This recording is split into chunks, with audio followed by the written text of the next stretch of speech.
మా మనకి కాలం కలిసొస్తేనే కొంతమంది కాలధర్మం చెందుతారంట. అంతే కదరా.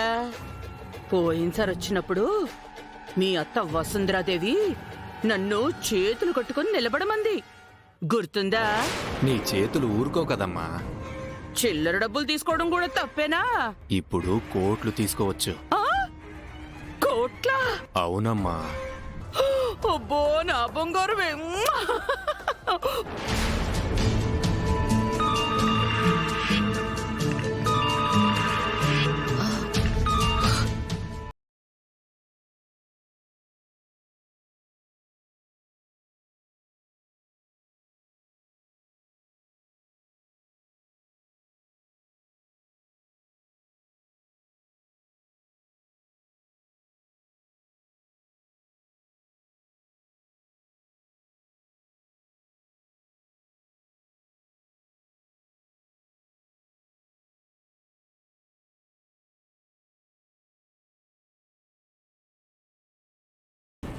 రోజు 10,000 ఖర్చు పెట్టచ్చా?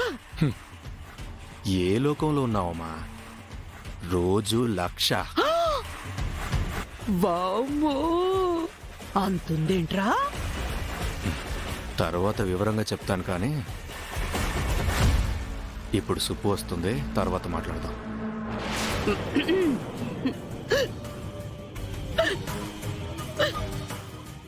వసుంధరనే గుర్తుకొస్తుందిరా. కొడుకు పెళ్ళని ఎంత ఆనందంగా చెప్పుకుందో.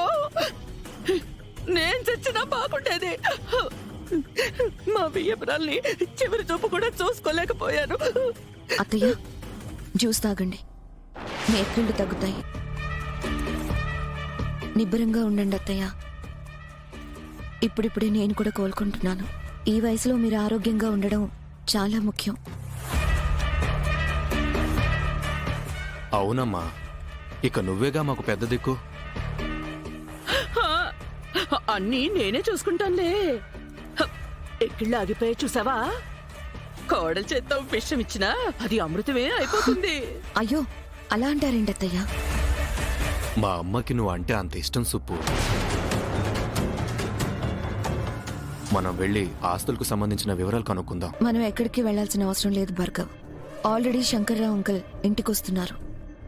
ఆయనే అన్ని డీటెయిల్స్ చెప్తారు. ఓహో,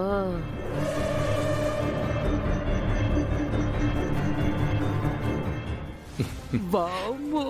అమ్మా, నువ్వు వచ్చిన వేళ విశేషం చాలా బాగుందమ్మా.